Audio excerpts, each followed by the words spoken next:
De retour dans l'Africa Newsroom avec un plateau toujours au complet. Nos éditorialistes sont toujours là, Daoud Attal, Alfred Chango et Malika Cher.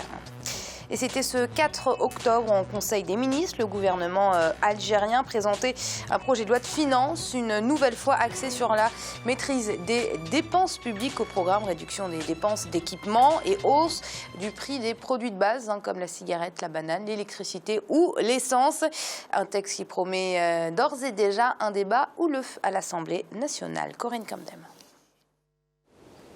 Le Conseil des ministres algérien a présenté ce mardi 4 octobre un budget prévisionnel pour l'année 2017 qui annonce des mesures d'austérité pour la 3e année consécutive. Le gouvernement d'Abdelmalek Sellal doit faire face à la crise financière qui secoue l'Algérie. Pour ce faire, la maîtrise des dépenses publiques est primordiale. La baisse drastique de la manne pétrolière et surtout les réserves de l'Algérie, ça a poussé les dirigeants politiques à d'abord entrer dans une autre logique de la gestion du pays. C'est-à-dire qu'on voit que la rente a ses limites et que la réalité rappelle l'Algérie à une conduite différente de ses affaires économiques surtout et de sortir pour aller vers une économie dynamique. Tout le défi algérien tourne autour de ça aujourd'hui. Objectif, réduire de moitié le déficit budgétaire calculé à 8% du PIB en 2017 contre 15% en 2016. Au programme, réduction à 28% des dépenses d'équipement, gel de plusieurs projets prévus dans le programme quinquennal 2014-2019 et hausse du prix des produits de base comme par exemple les cigarettes ou la banane. Les budgets se réduisent.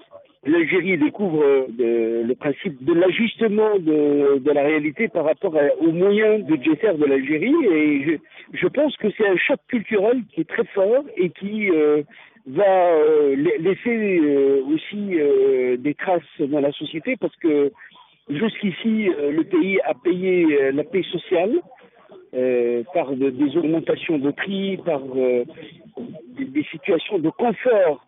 Et tout cela n'est plus possible aujourd'hui. L'Algérie va se convertir, est obligée de se convertir au réalisme économique et elle va s'adapter à cette situation par tous les moyens. Comme l'an dernier, cette mesure d'austérité ne fait pas l'unanimité au sein du Parlement algérien. Des députés ont déjà manifesté leur désaccord concernant la mise en place du projet de loi de finances. Malik, mesure d'austérité pour la 3e année consécutive, qu'est-ce que ça reflète ?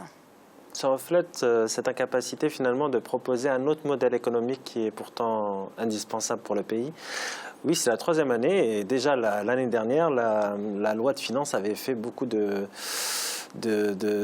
polémiques à l'Assemblée. Il y avait même un mouvement de protestation de certains députés qui ont refusé de voter cette loi, notamment de l'opposition. C'est cette absence de ligne claire. Moi, je me rappelle qu'en 2014, il y avait cet argument du Premier ministre qui disait d'ici 2019, on arrivera à 7% de croissance. Je pense qu'il y a une forme d'insouciance dans le sens où on se repose encore trop sur cette manne pétrolière. Il faut arrêter de penser que le budget de l'Algérie, son destin est lié justement à la production de pétrole. Je pense que c'est une révolution psychologique qui doit être menée au sein des plus grandes instances de l'État. Je pense qu'il faut... Alors, est-ce que ça passera par un changement, une transition générationnelle? Peut-être, mais justement, imposer ces taxes à répétition d'un coup, brutalement, c'est une mauvaise chose.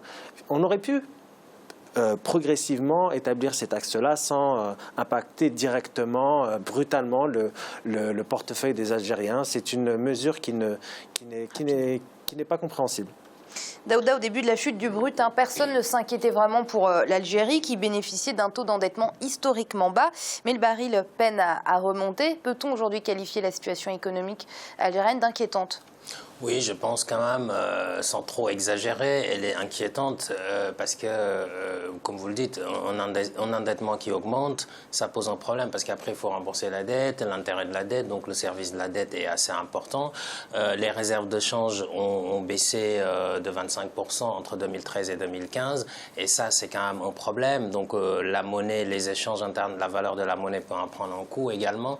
Je pense que quand on est une économie qui fait son budget sur la base de 60% des hydrocarbures et dont les 95% sont des exportations sont issus de ces hydrocarbures, je pense que là, il y a besoin nécessairement, comme on le dit ici, à l'instar du Nigeria, de l'Angola ou d'autres pays, de diversifier. Surtout que l'Algérie a quand même d'autres atouts qu'elle pourrait bien développer. Justement, Alfred, quels sont ces secteurs sur lesquels l'Algérie devra miser pour favoriser la diversification économique ? Moi, j'en vois en dehors de nouvelles technologies, de l'information, de la communication, où il y a déjà des choses qui sont en train de se faire. Moi, je vois 3 secteurs.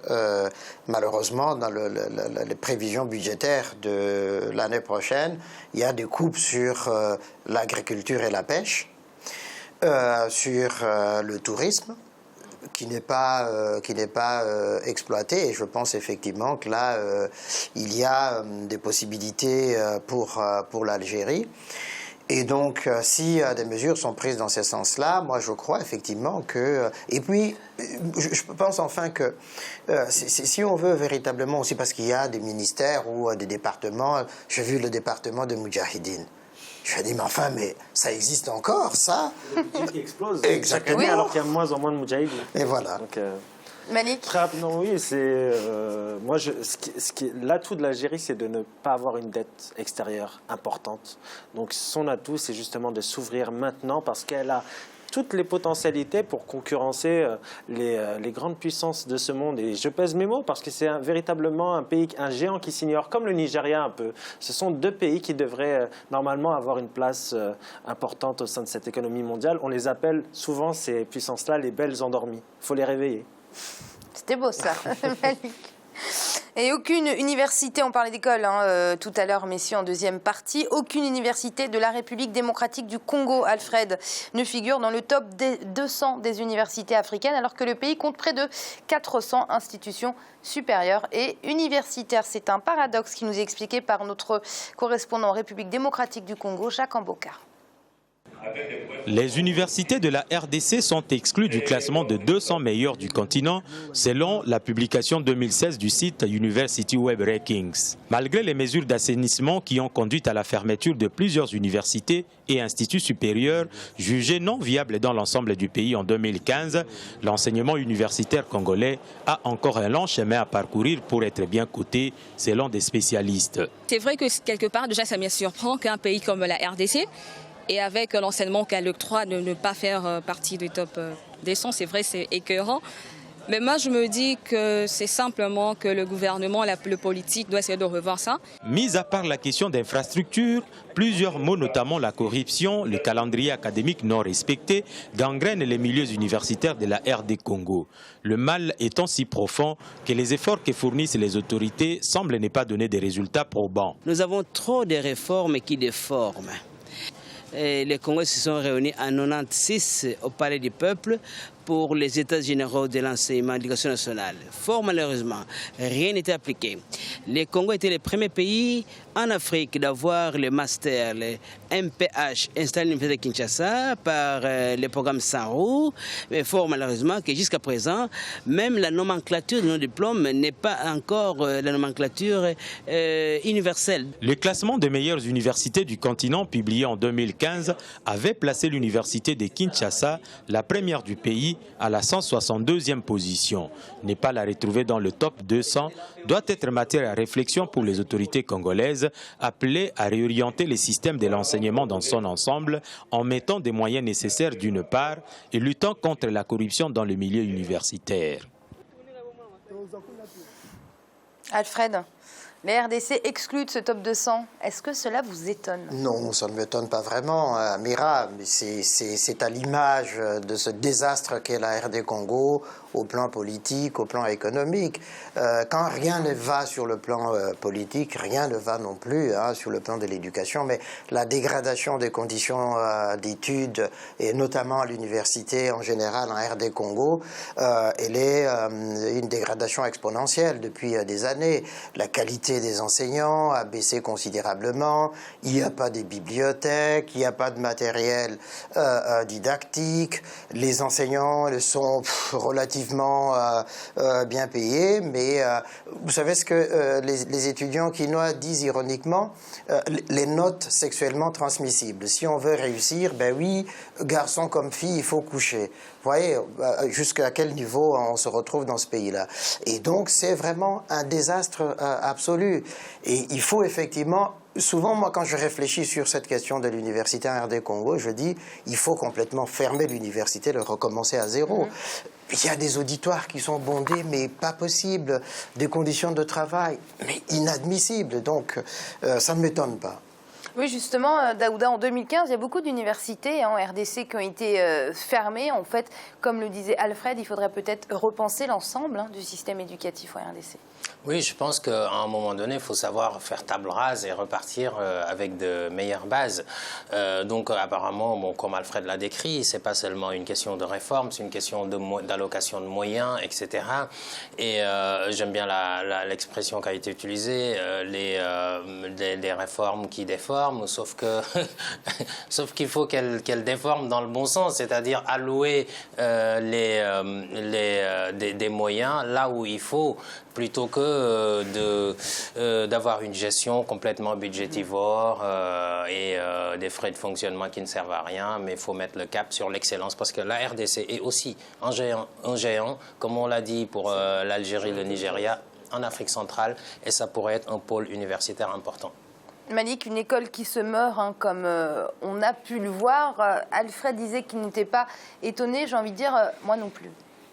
Oui, les jugements d'Alfred et de Daouda sont les bons, ils sont vrais, ils sont justes. Finalement, c'est un schéma qui se retrouve dans beaucoup de pays africains, mais effectivement, en RDC, c'est très vrai.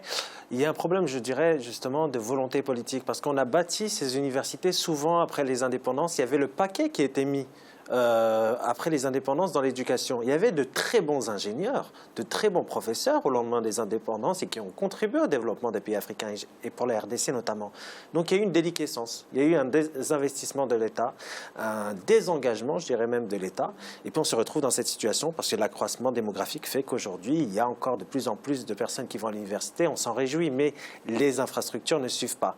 Moi, il faut exploiter les technologies d'aujourd'hui et par exemple les correspondants qui se trouvent à l'étranger. On a un problème de professeurs compétents, on va les chercher à l'étranger via des conférences. On a ces moyens-là aujourd'hui, on doit les utiliser. Malik, merci pour vos analyses. Merci Amira, c'est un plaisir.